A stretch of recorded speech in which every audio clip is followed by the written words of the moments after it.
আজকে আলোচনার বিষয় electric flux part 5 Gauss's law or Gauss's theorem and Gaussian surface.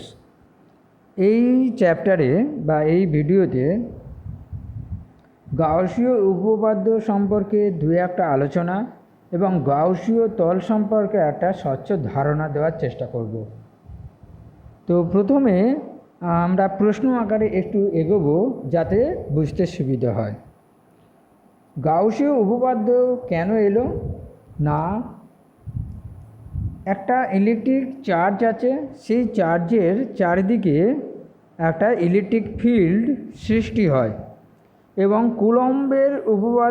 কুলম্বের সূত্রের সাহায্যে আমরা এই ইলেকট্রিক ফিল্ড নির্ণয় করতে পারি। কিন্তু কোনো ক্ষেত্রে জটিলতার সৃষ্টি হয় এবং কুলম্বের সূত্রের সাহায্যে আমরা ইলেকট্রিক ফিল্ড নির্ণয় করতে সহজে পারি না, তখন গাউসের উপপাদ্যের প্রয়োজন হয়ে পড়ে। গাউসের উপপাদ্যের সাহায্যে খুব সহজে কিউ এবং ই এর মধ্যে সম্পর্ক নির্ণয় করার এটা একটা ম্যাথমেটিক্যাল টুলস।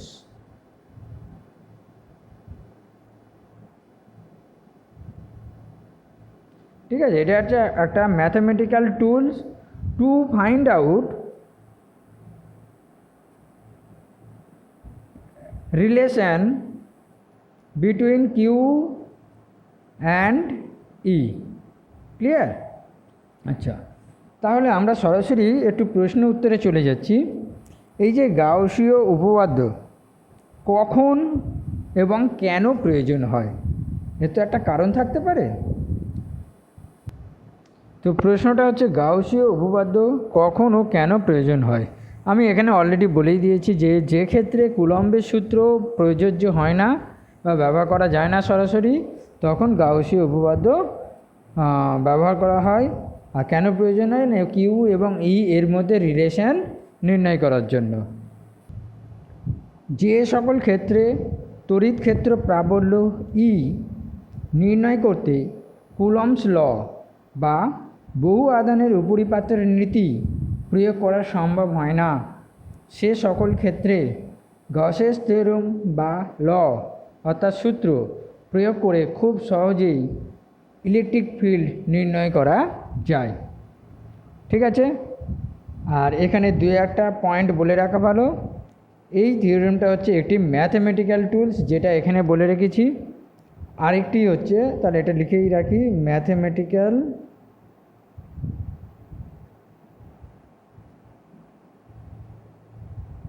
টুল। হ্যাঁ, আর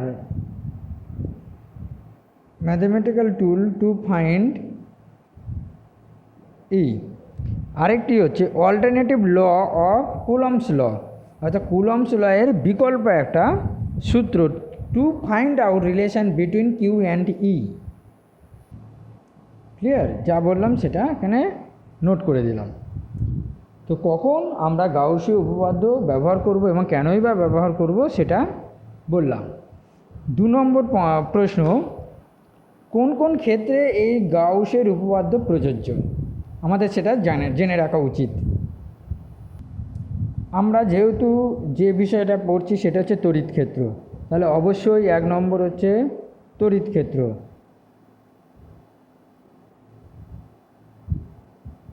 2 নম্বর হচ্ছে চৌম্বক ক্ষেত্র, অর্থাৎ তড়িৎ ক্ষেত্রের ঠিক যেভাবে আমরা আলোচনা করেছি পদ্ধতিগতভাবে গেছি, চৌম্বক ক্ষেত্র প্রায় একই রকম। আর 3 নম্বর হচ্ছে অভিকর্ষ ক্ষেত্র। ঠিক আছে,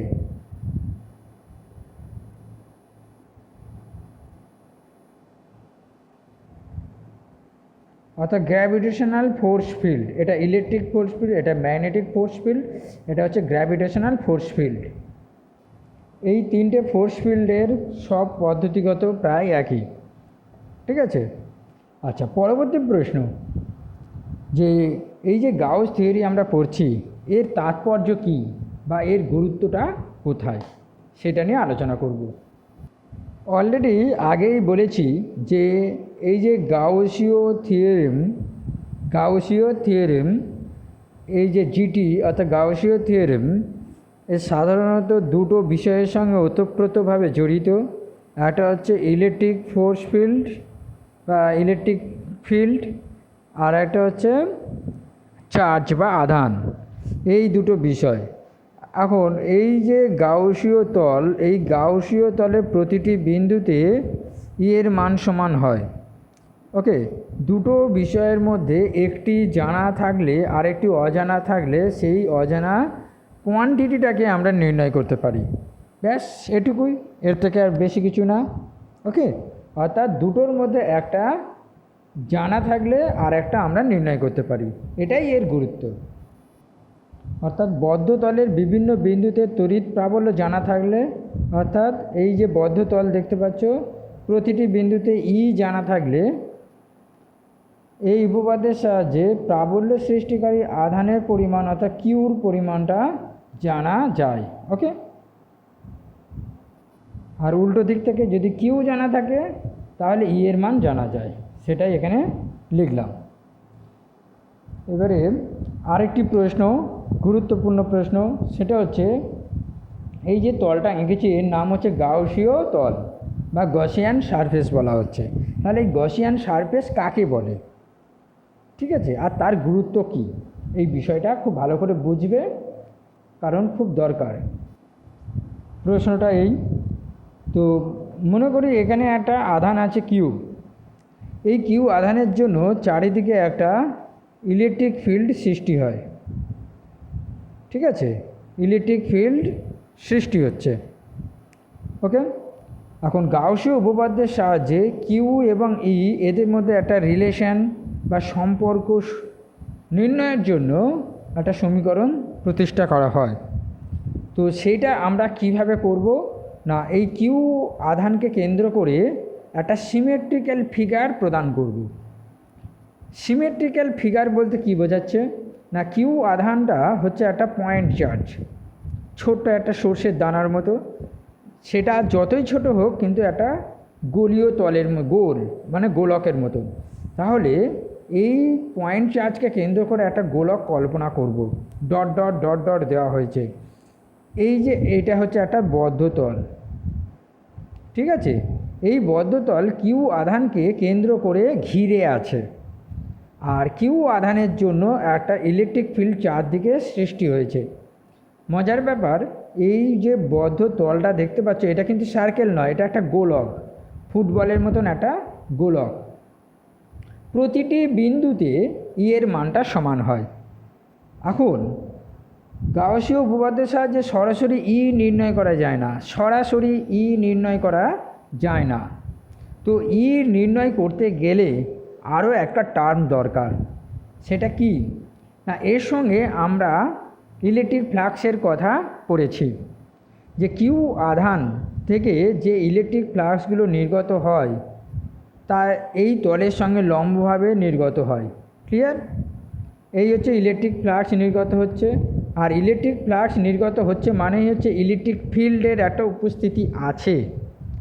তো এই ইলেকট্রিক ফিল্ড, এই যে ইলেকট্রিক ফ্লাক্স হচ্ছে প্রতিটি বিন্দুতে, যে কোনো একটি বিন্দুতে ইলেকট্রিক ফিল্ড ইনটু একটা সমাকলন নিতে হয়, অর্থাৎ যে এরিয়া বরাবর এই ইলেকট্রিক ফ্লাক্সগুলো নির্গত হচ্ছে সেই এরিয়ার একটা ইন্টিগ্রেশন নিতে হয়, যেহেতু এটি বদ্ধ তল। আর ভালো কথা, এই তলটাকে এস নাম দেওয়া হলো, অর্থাৎ এর টোটাল ক্ষেত্রফল এস। যেহেতু বদ্ধ তল তাই এই ইন্টিগ্রেশন বা সমাকলটা হবে বদ্ধ সমাকল, ঠিক আছে, এবং এস, কারণ যেহেতু সারফেসের সাপেক্ষে ইন্টিগ্রেশনটা হচ্ছে, সারফেসের ইন্টিগ্রেশন হচ্ছে, তাই এস লেখা হয়।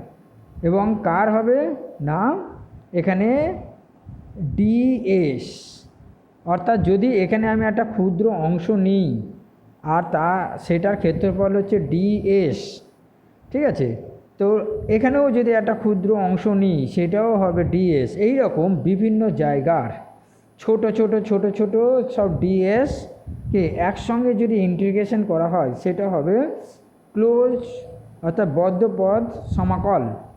এখন এর সাথে এই বদ্ধ পদ যে সমাকলটা নির্ণয় করা হলো ই এবং এই বদ্ধ পদ সমাকলের যে গুণফল সেটাই হচ্ছে তড়িৎ ফ্লাক্স। আর এই তড়িৎ ফ্লাক্সটাই এই যে নির্ণয়ের যে পদ্ধতিটা বা ম্যাথমেটিক্যাল যে ফর্মুলাটা এটাই হচ্ছে গাউসীয় উপপাদ্য। ঠিক আছে, তাহলে গাউসীয় উপপাদ্যের সাহায্যে ইলেকট্রিক ফিল্ড নির্ণয়ের জন্য একটা গোলীয় তল অর্থাৎ বদ্ধ তল কল্পনা করতে হয় এবং তার সমাকল নির্ণয় করতে হয়। এই বদ্ধ তলকেই বলা হচ্ছে গাউসীয় তল। আশা করি ব্যাপারটা বোঝাতে পেরেছি। না বুঝতে পারলে বারবার কথাটা শোনো। কিউ আধানকে কেন্দ্র করে একটা তল কল্পনা করলাম, তলটা হচ্ছে বদ্ধ তল। এই তলের প্রতিটি বিন্দুতে ইলেকট্রিক ফিল্ড সমান, তাহলে ইলেকট্রিক ফিল্ড লিখলাম। যেহেতু এই তলের প্রতিটি বিন্দু থেকে তড়িৎ ফ্লাক্স নির্গত হচ্ছে, এই তড়িৎ ফ্লাক্স নির্ণয় করার জন্য প্রতিটি অংশে ক্ষুদ্র ক্ষুদ্র যে ডিএস তল কল্পনা করা হয়েছে সেই ডিএসের একটা সমাকল নির্ণয় করতে হয়, নাহলে ই নির্ণয় করা সম্ভবপর নয়। ক্লিয়ার? তাহলে এই যে তলটা কল্পনা করা হয়েছে এবং তার সমাকলটা নির্ণয় করা হয়েছে, তাহলে এই তলটাই হচ্ছে গাউসিয়ান সারফেস।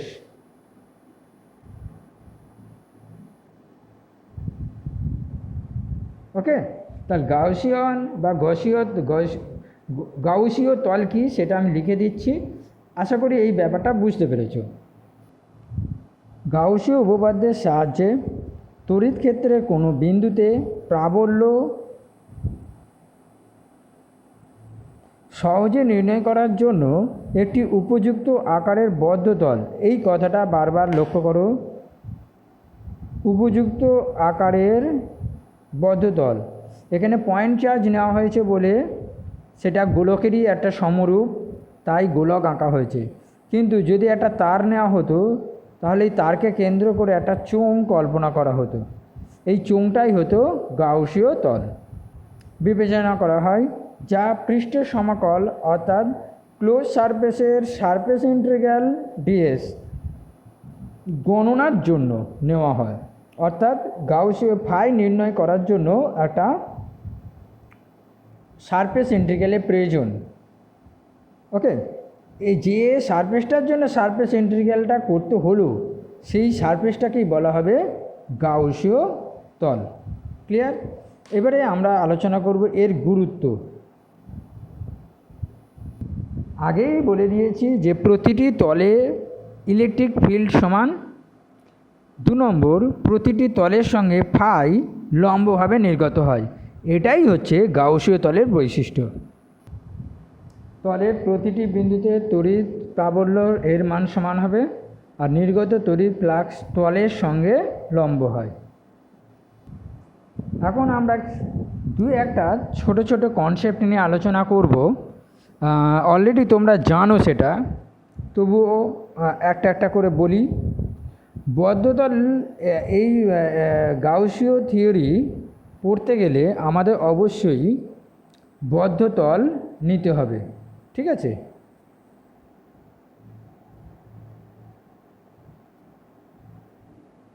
গসেস থিওরেম 1 নম্বরে অবশ্যই বদ্ধতল প্রযোজ্য। বদ্ধতল অবশ্যই নিতে হবে। ওপেন সারফেস অর্থাৎ তোমার যেটা বদ্ধ নয়, ঠিক আছে, ক্লোজ সারফেস নয়, তাহলে ওপেন সারফেস নট রিকোয়ার্ড। 2 নম্বর, এটা একটু ভালো করে জানবে, এটা হচ্ছে একটা গসিয়ান সারফেস। ওকে, এস লিখলাম। এর ভিতরে অনেকগুলো আধান আছে, মনে করো +Q1 -Q2 -Q3 +Q4 +Q5। এবারে এই সারফেসে বাইরে কিছু আধান রাখলাম, প্লাস Q6 মাইনাস Q7। প্রথমত আমরা তো এটা তো লিখছি Gaussian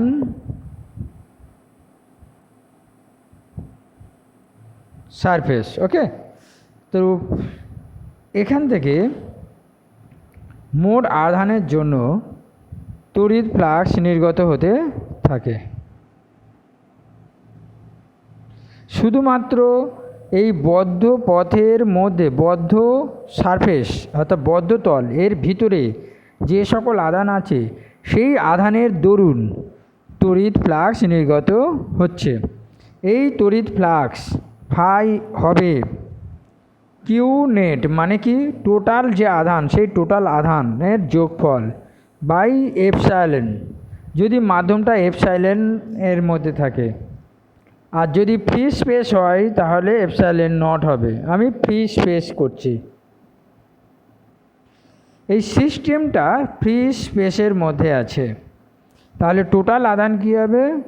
Q1 minus Q2 minus Q3 plus Q4 plus Q5 divided by epsilon naught. বাইরেগুলো নিলাম না, কারণ বাইরে যে সকল আধান রাখা থাকবে তাদের জন্য এই থিওরি প্রযোজ্য নয়। ক্লিয়ার? আচ্ছা, তাহলে আমরা কি লিখব? Outside charges are not allowed. এটা নোট করে দিলাম, outside charges are not allowed. এবারে 3 নম্বর, এটা থেকে অঙ্ক আসে, একটু মন দিয়ে শুনবে। মনে করো এটা হচ্ছে একটা গাউসিয়ান সারফেস এস, এর ভিতরে একটা প্লাস কিউ আধান নিলাম আর একটা মাইনাস কিউ আধান নিলাম। তাহলে তার জন্য কী হবে? Q net divided by epsilon naught equal to Q minus Q by epsilon naught 0 by epsilon naught 0, অর্থাৎ কোনো তড়িৎ ফ্লাক্স বের হবে না। এখান থেকে আর কি আইডিয়া করা যেতে পারে? যদি ডাইপোল নাও, ডাইপোল, ঠিক আছে, তো ডাইপোলে কি আছে? এটা হচ্ছে প্লাস কিউ আর এটা হচ্ছে মাইনাস কিউ, ওকে। তাহলে সেম রেজাল্ট, অর্থাৎ ফাই ইকুয়াল টু 0 হবে, কারণ একই রকম সেন্স, ওকে। যদি একটা অঙ্ক দেয় যে একটা ক্লোজ সারফেসের মধ্যে 105টি ডাইপোল আছে, তাহলে মোট তড়িৎ ফ্লাক্স কত হবে? একটা থাকলেও যা আর 100টা থাকলেও তাই, টোটাল চার্জটাই তো 0। এই যে, তাহলে এই অ্যান্সারটা দেখিয়ে দিলেই হয়ে যাবে। ক্লিয়ার? আচ্ছা, এখন আমরা যা আলোচনা করলাম তার একটা জিস্ট বা সামারি দিয়ে দিচ্ছি, তোমাদের সুবিধা হবে। At a glance Gaussian surface. দেখো, প্রথম কথা হচ্ছে যে গাউসিয়ান সারফেসটা আমরা আঁকবো সেটা হচ্ছে কাল্পনিক, অর্থাৎ ইমাজিনারি সারফেস, ঠিক আছে, কাল্পনিক তল বা ইমাজিনারি সারফেস। 2 নম্বর পয়েন্ট, এটা হচ্ছে একটা বদ্ধ তল, ওকে, যাকে ইংরেজিতে বলা যায় ক্লোজ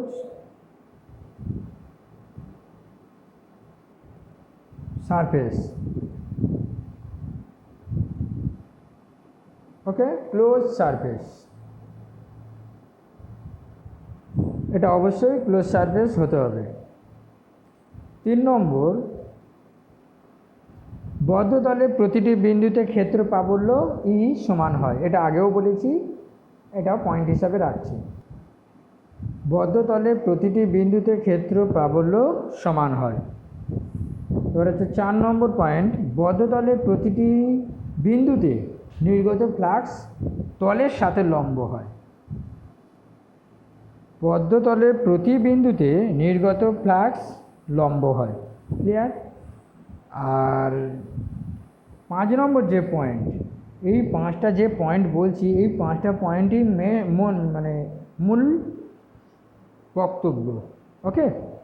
যে বিন্দুতে ইলেকট্রিক ফিল্ড ই নির্ণয় করতে হবে ওই বিন্দুটিকে গসিয়ান সারফেসের উপর রাখতে হবে।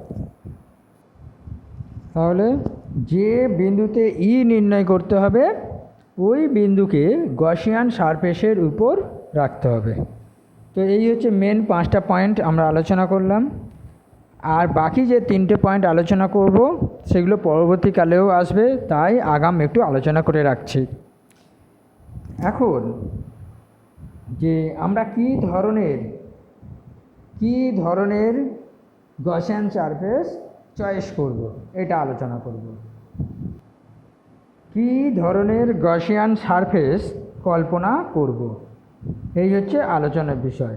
এটা নির্ভর করবে সিমেট্রিক্যাল টু প্রবলেম, অর্থাৎ কী ধরনের প্রবলেম দেওয়া হয়েছে সেই প্রবলেমের উপর ভিত্তি করে আমরা গসিয়ান সারফেস চুজ করব। ওকে, দেখো মোটামুটি 3 রকম ধরনের আমরা গসিয়ান সারফেস আঁকতে পারি। ঠিক আছে, প্রবলেম যা বলে দেওয়া থাকবে সেই প্রবলেম অনুযায়ী আমরা আঁকব। প্রথমটা দেখে নাও, 3 রকম নয় 2 রকম, মেনলি 2 রকম, সেটা আমি বলে দিচ্ছি। প্রথমে হচ্ছে একটা চার্জড পার্টিকেল আছে। এখন এই চার্জড যে পার্টিকেল, এর চারপাশে একটা গসিয়ান সারফেস কল্পনা করব। ওকে, এই যে সারফেসটা আঁকলাম এটা হচ্ছে স্পেরিক্যাল চার্জ, এই বডিটা হচ্ছে স্পেরিক্যাল চার্জ বডি, সেটা এখানে লিখছি। স্পেরিক্যাল চার্জড বডি যদি আঁকি, এই স্পেরিক্যাল চার্জ বডি থেকে পি দূরত্বে, মানে একটা দূরত্ব আছে, পি বিন্দু নিলাম। এই পি বিন্দুতে ইলেকট্রিক ফিল্ড নির্ণয় করতে হবে। তাহলে যে সারফেসটা আঁকবো সেই সারফেসটা হবে স্পেরিক্যাল গসিয়ান সারফেস। স্পেরিক্যাল বানানটা ভুল হয়েছে।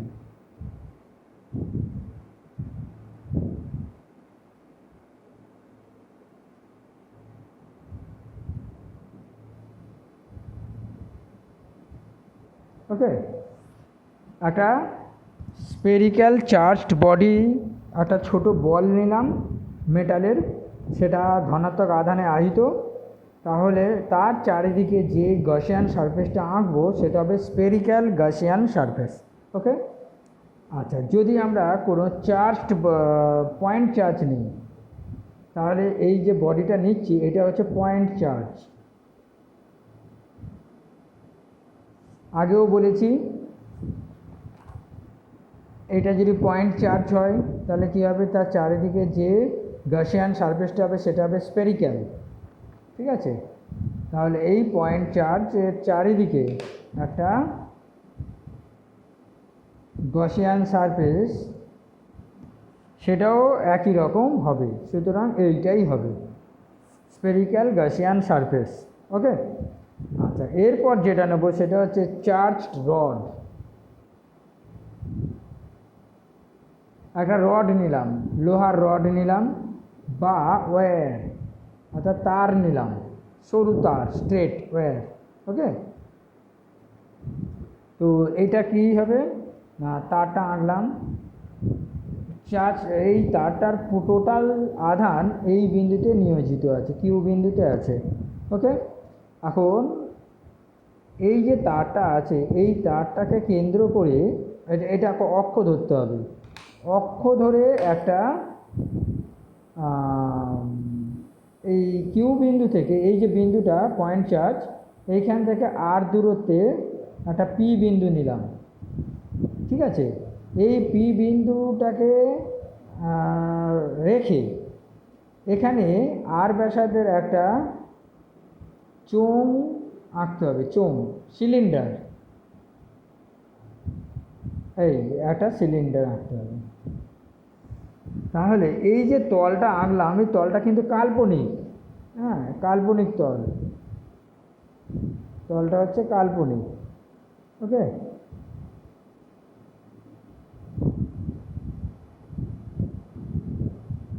তলটা হচ্ছে কাল্পনিক।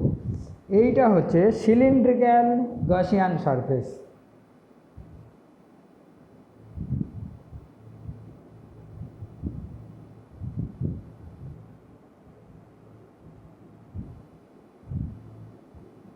দেখো সিলিন্ড্রিক্যাল গসিয়ান সারফেস, ওকে। তাহলে 4 স্কোয়ার নেওয়া হয়েছে। তো মোটামুটি খুব কঠিন না, এগুলো সবই পারা যাবে। আচ্ছা, এরপরে যে পয়েন্টটা বলছি সবই কিন্তু অঙ্কে কাজে লাগবে, সেই জন্য আমি এখানে অ্যাট এ গ্ল্যান্স দিয়ে দিচ্ছি, ওকে। এখানে যেটা বলার বক্তব্য, এই পয়েন্টটাও আগেও আলোচনা করে দিয়েছি। দেখো এটা হচ্ছে একটা পয়েন্ট চার্জ, এটা হচ্ছে গসিয়ান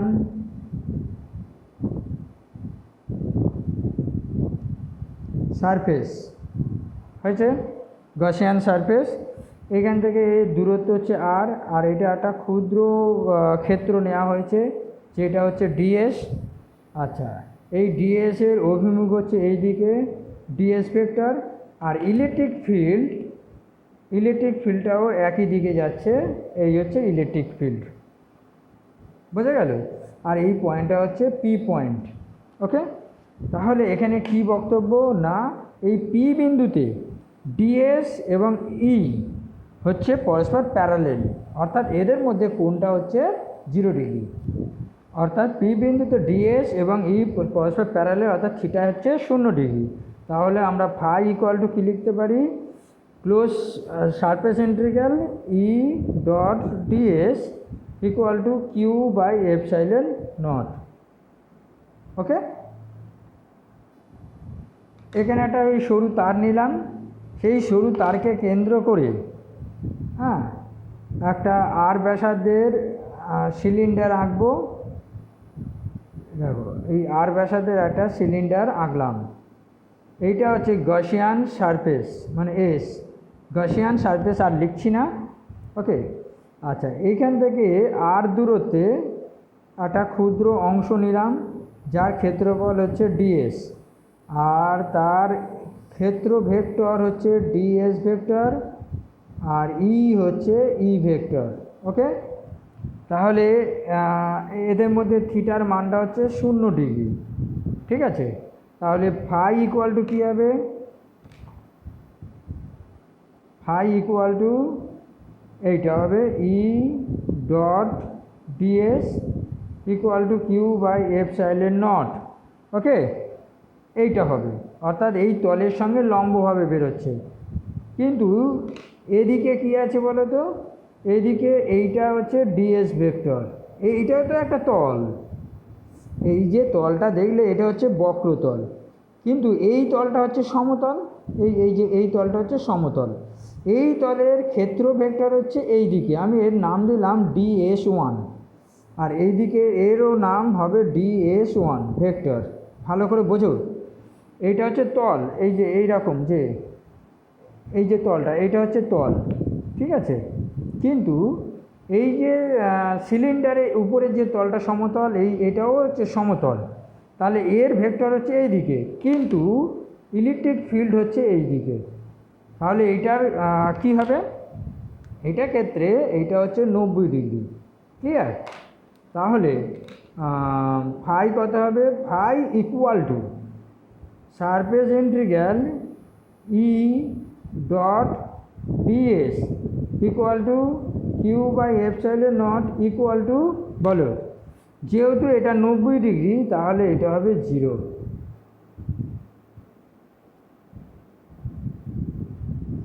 আশা করি ব্যাপারটা বোঝাতে পেরেছি, যেহেতু থিটা হচ্ছে 90 ডিগ্রি, ওকে।